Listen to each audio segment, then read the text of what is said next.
Hello everyone, it's Shane Kanto, your Wasteland reviewer, and I'm here to review the Season 2 of Animaniacs, the revival series over on Hulu, and I just watched these 13 episodes of absolute insanity. And what is so shocking about this show, and honestly, I can't remember a whole lot about the tone and everything from the original series. I just remember them doing a bunch of weird things, silly songs, and, you know, Pinky and the Brain, and them, it's like, what are we going to do tomorrow night, Brain? The same thing we do every night, Pinky, try to take over the world. And, you know, I remember those pieces to it, but, like, I don't recall if the original was this, but this show is poignant and sharp and biting. From, like, the first episode of the second season, one particular former president gets absolutely demolished by their satire, and I'm just like, wow. Some of the things that they say too, where I'm like, I'm a little shocked that they went there, including referencing in very unflattering sexist comments that President had said about his hand and, you know, body parts of women. I'm just like, did they just reference that in the Animaniacs?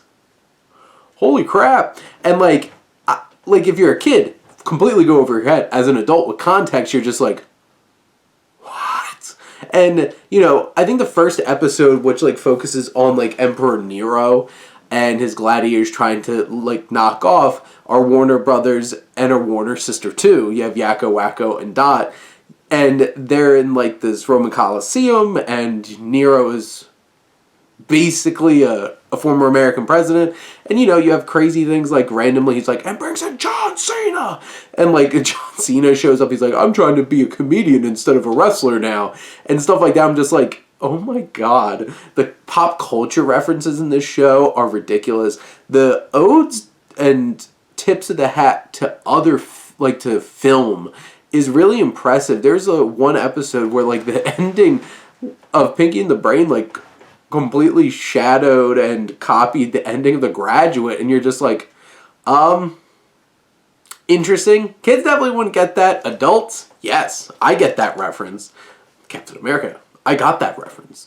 And that I felt like that way most of this show, because there's so many references, and it really tears down a lot of, like, big topics. Like, there's a whole entire thing where the three of them are doing a history lesson on Columbus and follow him around, beating him to different places and being like, no, this isn't what you think it is. This is modern day, this is now modern day Dominican Republic and Haiti, and, like, you can't do these things, and what the hell are you doing? It's just like, you're messing up and you're doing these terrible things, and, like, they're, like, ripping him to shreds. I'm just like, this show has no filter and has no bones about going for it and hitting on the things that they feel like are important commentaries to make on humanity. And I have a lot of respect for this show for it, and it's hilarious. It's just ridiculous, high energy experience. Some of the things are a little too silly and stupid. Some of them are a little childish.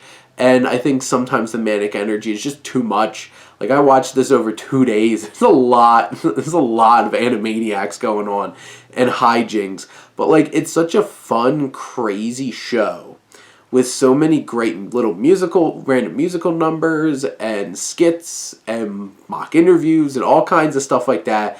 A ridiculous amount of pop culture references, that many of which are very biting and just caustic, and you're just like, ooh, I didn't expect them to go there when it comes to this, but good for them. They really went there, and the show is better for it.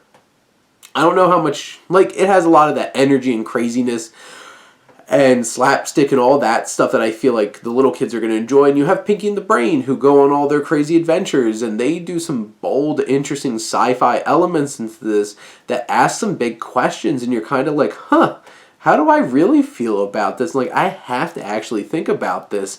And I feel like that's something special that this show does, because this is engaging, it's hilarious, it's well written, and it is committed to what it's trying to do. And you know what? Continues to just be a thing where it's like, I take a look at this every so often, and bam, there's some new episodes of this ready for a crazy good time. I think Animaniacs is a really good choice. And, you know, they're funny, the voice cast, all of them are fantastic. From Maurice, LaMarche, Jess, Harnell, Tress, MacNeille, Bob Paulsen, and all the other people that come on, and all the spoofs of historical figures, spoofs of books and television and movies. There's so much going on in this show, and it's just funny at every step of the way. I absolutely enjoyed this experience with Season 2. But those are my thoughts on Animaniacs. Let me know what you think, and let's talk some TV. But thank you as always for tuning in and supporting your Wasteland reviewer.